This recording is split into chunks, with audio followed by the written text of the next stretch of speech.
Good morning, students. நம்ம இப்போ பார்க்க போகிறது energy conservation and audit 5th யூனிட்ல எனர்ஜி ஆடிட் ரிப்போர்ட் எப்படி தயாரிக்கிறதுன்னு பார்க்கலாம்.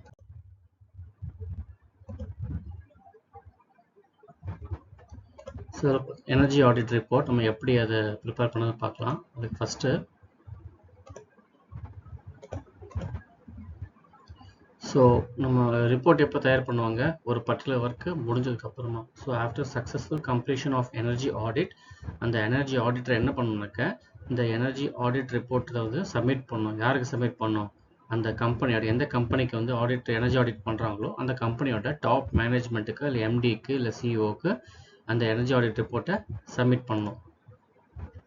ஸோ இப்போ இந்த ஆடிட் ரிப்போர்ட்டில் என்னெல்லாம் இருக்குன்ற கண்டென்ட்ஸ் பார்த்தோம்னா, ஒன்று வந்து அக்னாலேஜ்மெண்ட், இன்னொன்று வந்து எனர்ஜி ஆடிட் டீமோட டீட்டெயில்ஸ், மூணாவது வந்து எக்ஸிக்யூட்டிவ் சம்மரி. ஓவராலாக அந்த ரிப்போர்ட் வந்து ஒரு சம்மரியாக சொல்கிறது. So electrical energy audit report. So அந்த ரிப்போர்ட்டில் ஃபஸ்ட் என்ன இருக்குன்னா டேட் ஆஃப் ஆடிட், அதாவது என்னையிலேருந்து என்னைக்கு வரைக்கும் இந்த ஆடிட் நடந்தது அப்படின்றதையும் மென்ஷன் பண்ணிக்கலாம். Prepared by, so prepared by இந்த எனர்ஜி ஆடிட் ரிப்போர்ட் யார் ப்ரிப்பேர் பண்ணா, இந்த டீமோட டீட்டெயில்ஸ், அந்த டீமோட ஹெட்டோட பேர். So first executive summary, next introduction, அந்த கம்பெனியோட பேக்ரவுண்டு, எதுக்காக இந்த ஆடிட் பண்ணுறோன்ற அந்த பேக்ரவுண்ட் டீட்டெயில்ஸு, அப்புறம் ஆடிட்டோட அப்ஜெக்டிவ், என்ன குறிக்கோளுக்காக இந்த ஆடிட் பண்ணுறோம், எனர்ஜி கன்சர்வேஷன் பண்ணணும் இல்லையா, ஸோ அந்த குறிக்கோள் தான் objective. Scope of the audit, audit methodology, என்னென்ன மெத்தட்லாம் நம்ம வந்து இந்த ஆடிட்டுக்கு யூஸ் பண்ண போகிறோம். அப்புறம் மூணாவது பார்த்தீங்கன்னா இந்த கம்பெனியோட profile and energy consumption overview, இந்த கம்பெனியை பற்றின டீட்டெயில்ஸு ப்ளஸ் எந்தெந்த ஏரியாவில் என்னென்ன இதிலலாம் வந்து எவ்வளோ எனர்ஜி கன்சம்ஷன் ஆகுது. ஸோ ஃபஸ்ட் வந்து ஹிஸ்டாரிக்கல் எனர்ஜி கன்சம்ஷன், அந்த இத்தனை வருஷமாக எனர்ஜி வந்து எப்படி எவ்வளோ கன்சியூம் ஆயிருக்கு, ஆண்டுக்கு வந்து எவ்வளோ எனர்ஜி யூஸ் பண்ணியிருக்காங்கன்னு பார்க்குறது. அடுத்தது பார்த்தீங்கன்னாக்கா energy consumption by area or department. நிறைய டிபார்ட்மெண்ட்ஸ் இருக்குல்ல ஒரு கம்பெனியில், production department, maintenance department, office நிறையா இருக்கும். ஸோ ஒவ்வொரு இடத்துலையும் வந்து எனர்ஜி கன்சப்ஷன் எப்படி இருக்குன்றத area wise or department wise வந்து சொல்கிறது. அப்புறம் energy consumption by major equipment, so அந்த இண்டஸ்ட்ரியில் பெரிய பெரிய எக்யூப்மெண்ட்ஸ்லாம் இருக்கும். ஸோ அந்த எக்யூப்மெண்ட்ஸ் தனிப்பட்ட முறையில் எவ்வளோ எனர்ஜி கன்சியூம் பண்ணுது, கன்சப்ஷன் பண்ணுதுன்றத ரிப்போர்ட்டில் கொடுக்குறது.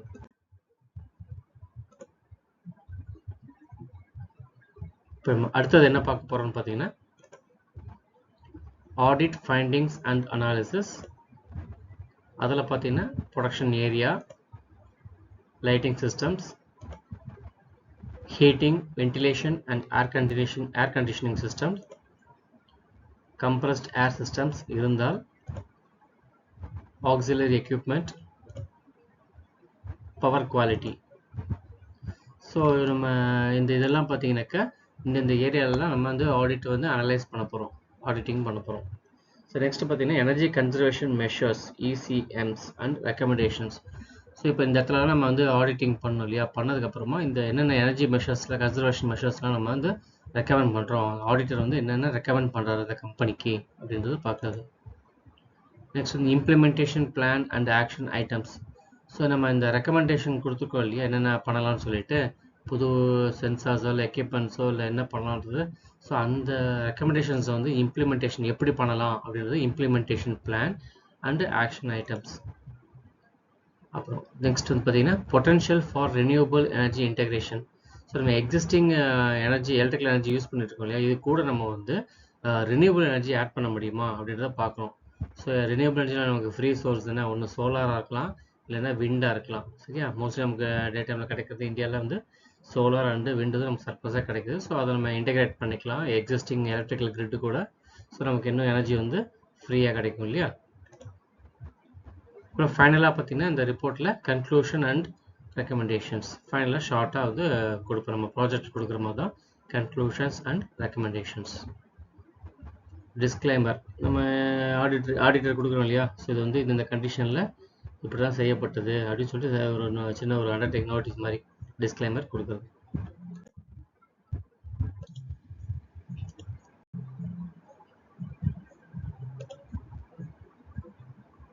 ஃபைனலாக பார்த்தீங்கன்னா அப்பெண்டிக்ஸ்.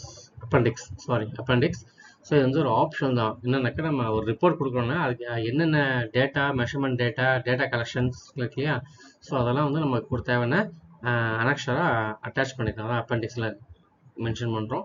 ஸோ என்னென்ன டேட்டாஸ் பார்த்தீங்கன்னா detailed energy consumption data, equipment specifications, என்னென்ன எக்யூப்மெண்ட்ஸ்லாம் வந்து இண்டஸ்ட்ரியில் இருந்துச்சு அதோட ஸ்பெசிஃபிகேஷன், அப்புறம் மெஷர்மெண்ட் டேட்டா, என்னென்ன ரீடிங்லாம் நம்ம எடுத்தோன்றது இல்லை கலெக்ட் பண்ணுறது, அப்புறம் vendor quotations if available. So vendor வந்து அந்த எக்யூப்மெண்ட்னாக்கா அந்த எக்யூப்மெண்ட் காஸ்ட்டு, சென்சார் எக்யூப்மெண்ட்ஸ், புதுசாக ஏதாவது எக்யூப்மெண்ட்ஸ் ஆட் பண்ணோன்னாக்கா ஸோ அந்த எக்யூப்மெண்ட்ஸோட வெண்டார் கொட்டேஷன்ஸ் இருந்தால் அதை ஆட் பண்ணிக்கலாம்.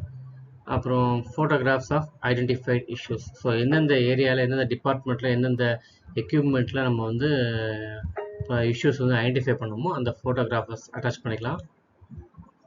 ஃபைனலாக பார்த்தீங்கன்னா எண்ட் ஆஃப் ரிப்போர்ட். ஸோ இந்த அதில் என்ன சொல்கிறோன்னாக்கா this detail report provides a comprehensive framework for an electrical energy audit for this manufacturing company அப்படின்னு சொல்லிட்டு இந்த ரிப்போர்ட்டை நம்ம முடிக்கிறோம்.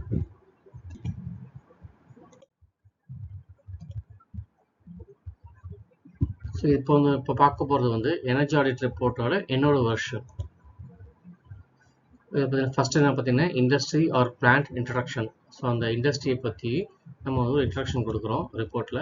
அது என்னென்னு பார்த்தீங்கன்னா ஜென்ரல் இண்டஸ்ட்ரி, அந்த பிளான்ட்டோட details, production cost of components, raw materials, energy, chemicals, manpower. So இது இந்த காஸ்டெல்லாம் வந்து எவ்வளோ வருதுன்னு காமிக்கிறது. அப்புறம் major energy use and areas. Major energy use பார்த்திங்கன்னா ஸ்டீம் எனர்ஜியா இல்லை எலக்ட்ரிசிட்டி எனர்ஜியா, ஸோ எந்த எனர்ஜின்றது நம்ம சொல்கிறது. அப்புறம் description of production process. So நம்ம ப்ரொடக்ஷன் இருக்கு இல்லையா, உற்பத்தி இருக்கு இல்லையா, அந்த ப்ராசஸை பற்றி டீட்டெயில்டாக இது கொடுக்குது. ஸோ அந்த மேனுஃபேக்சரிங் ப்ராசஸ் பற்றி ஒரு சின்ன டிஸ்கிரிப்ஷன், ப்ரீஃப் டிஸ்கிரிப்ஷன் கொடுக்கணும். அப்புறம் வந்து process flow diagram and major unit operations. Process flow டயக்ராம்னாக்கா நம்ம அந்த சாங்கி டயக்ராம் பார்த்தோம் இல்லையா, ஒரு எனர்ஜி இன்புட்டில் வருது, அது எனர்ஜி எங்கெல்லாம் பிரிஞ்சு போகுது, கடைசி ஃபைனல் எனர்ஜி அவுட்புட் என்னன்றது அந்த டயக்ராம் காமிக்கிறது. அது மாதிரி ப்ராசஸ் ஃப்ளோ, இந்த மேனுஃபேக்சரிங் ப்ராசஸ் எப்படி நடக்குது அப்படின்றத அந்த ப்ராசஸை காமிக்கிறதா ப்ராசஸ் ஃப்ளோ டயக்ராம். அப்புறம் major raw material inputs, quantity and cost. So நமக்கு அதிகப்படியாக தேவைப்படுற இந்த ப்ரொடக்ஷன் உற்பத்திக்கு தேவைப்படுற அதிகப்படியான ரா மெட்டீரியல் என்ன, எவ்வளோ குவான்டிட்டி தேவைப்படுது, எவ்வளோ காஸ்ட் ஆகுதுன்றது. அப்புறம் மூணாவது பார்த்தீங்கன்னாக்கா description of energy and utility system. So நம்ம இந்த இண்டஸ்ட்ரிக்கு தேவையான எனர்ஜி அண்ட் யூட்டிலிட்டி சிஸ்டம், எனர்ஜினாக்கா எலக்ட்ரிக்கல் எனர்ஜியா, தெர்மல் எனர்ஜியா, இல்லை சோலார் எனர்ஜியா, அதை பற்றி சொல்லுது. அண்ட் யூட்டிலிட்டி சிஸ்டம்னாக்கா நமக்கு என்னென்ன யூட்டிலிட்டி சிஸ்டம், இபி இருக்கு இல்லையா, எலக்ட்ரிசிட்டி கிடைக்கு இல்லையா, ஸோ அந்த இபி போர்டு, ஸோ அது சிஸ்டம். அப்புறம் மேபி கம்யூனிகேஷன் சிஸ்டம் இருக்கலாம், அப்புறம் வாட்டர் சிஸ்டம், கூலிங் சிஸ்டம், அது மாதிரி இருக்கும். ஸோ என்னென்ன லிஸ்ட் ஆஃப் யூட்டிலிட்டிஸ் இருக்கோ அதை நம்ம வந்து லிஸ்ட் அவுட் பண்ணிக்கணும். அப்புறம் ஒவ்வொரு யூட்டிலிட்டி பற்றியும் நம்ம ஒரு சின்ன டிஸ்கிரிப்ஷன் கொடுக்கணும். என்னென்னு பார்த்தீங்கன்னா maybe electricity utility, water utility, steam utility, அப்புறம் கம்ப்ரஸ்ட் ஏர் யூட்டிலிட்டி, அப்புறம் கூலிங் வாட்டர் யூட்டிலிட்டி, இது மாதிரி.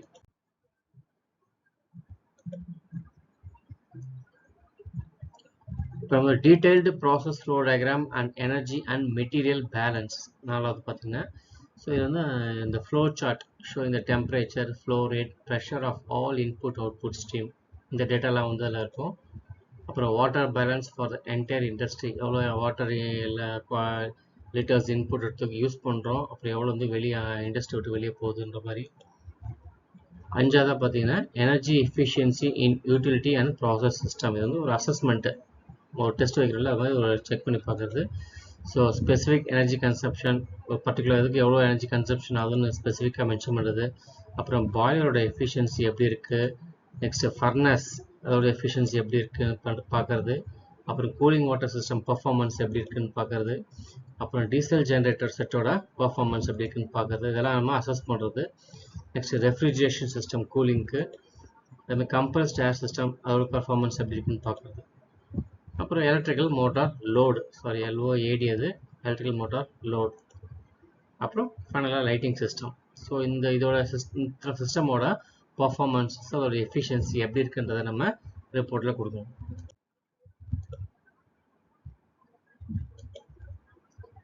ஆறாவதாக பார்த்தீங்கன்னா energy conservation options and recommendation. நம்ம இந்த எனர்ஜி கன்சர்வ் பண்ணுறதுக்கு என்னென்ன வழிகள் இருக்குது, அதோட ரெக்கமெண்டேஷன்ஸை நம்ம இதில் ரிப்போர்ட்டில் 6வது பாயிண்ட்டாக கொடுக்குறோம். ஸோ ஃபஸ்ட்டு பார்த்தீங்கன்னா list of energy conservation options in terms of low investment cost, medium investment cost, அடுத்ததாக பார்த்தீங்கன்னா ஹை இன்வெஸ்ட்மெண்ட் காஸ்ட்டு. ஸோ இந்த லோ இன்வெஸ்ட்மெண்ட் காஸ்ட்னாக்கா நம்ம குறைந்த செலவில் அந்த எனர்ஜி கன்சர்வேஷன் ஆப்ஷன் நம்ம வந்து செயல்படுத்த முடியும்னா அது வந்து லோ இன்வெஸ்ட்மெண்ட் காஸ்ட். ஸோ அந்த கேட்டகரியில் பிரித்து நம்ம காமிக்கிறோம். அதாவது நம்ம ஏதாவது லீக்கேஜ் இருந்தால் அதை அரெஸ்ட் பண்ணுறது ரொம்ப செலவு இருக்காது. சிம்பிளாக எதாவது போட்டு அரைச்சிட்டாக்கா அந்த லீக்கேஜ், ஸ்டீம் லீக்கேஜ் இல்லை கேஸ் லீக்கேஜ் வந்து நம்ம வாட்டர் லீக்கேஜ் வந்து அரெஸ்ட் பண்ண முடியும். சரியா? ஸோ அது வந்து லோ இன்வெஸ்ட்மெண்ட் காஸ்ட் கேட்டகரியில் வந்துடும். அது தனியாக மென்ஷன் பண்ணோம். மீடியம் இன்வெஸ்ட்மெண்ட் காஸ்ட் கேட்டகரி பார்த்தீங்கன்னா கொஞ்சம் எக்ஸ்ட்ரா செலவாகும். அப்புறம் ஹை இன்வெஸ்ட்மெண்ட்னா இது வந்து ரொம்ப அதிகம் செலவாகும். அந்த எனர்ஜி கன்சர்வேஷன் ஆப்ஷனை இம்ப்ளிமெண்ட் பண்ணுறதுக்கு ரொம்ப இன்வெஸ்ட்மெண்ட் ஆகும் அப்படின்றத தனியாக மென்ஷன் பண்ணி காமிக்கிறோம் போனால். ஸோ நெக்ஸ்ட் பார்த்தீங்கன்னா implementation of energy saving projects, ESP. கடைசியா அனக்ஷர்னா நம்ம எங்கே பார்த்தோம் இல்லையா, அப்பண்டிக்ஸ்ன்னு பார்த்தோம் அந்த மெத்தடில். இது வெர்ஷன் 2ல் வந்து அனக்ஷர் போட்டுருக்கலாம். List of energy audit work sheets. நம்ம இந்த எனர்ஜி ஆடிட் ஒர்க் ஷீட் வந்து அடுத்த ஸ்லைடில் காமிக்கிறேன். So list of energy audit work sheets, work sheet 1, 2 and 3 மொத்தம் 3 டைப் இருக்குது. அப்புறம் லிஸ்ட் ஆஃப் இன்ஸ்ட்ருமெண்ட்ஸ், என்னென்ன இன்ஸ்ட்ருமெண்ட்ஸ் நம்ம யூஸ் பண்ணோம் ஆடிட் பண்ணுறதுக்கு, எனர்ஜி ஆடிட் இன்ஸ்ட்ருமெண்ட்ஸ் பார்த்தீங்களா அது. List of vendors and other technical details, இந்த டீடைல்ஸ்லாம். ஸோ இது பார்த்தீங்கன்னா இதான் work sheet table 1, summary of energy saving recommendations. Energy save பண்ணுறதுக்கு என்னென்ன ரெக்கமெண்டேஷன்ஸ் கொடுத்துருக்கோன்றத இந்த டேபிள் 1ல் வந்து நம்ம ரிப்போர்ட்டாக கொடுக்குறோம். அதே மாதிரி டேபிள் 2 பார்த்தீங்கன்னா types and priority of energy saving measures.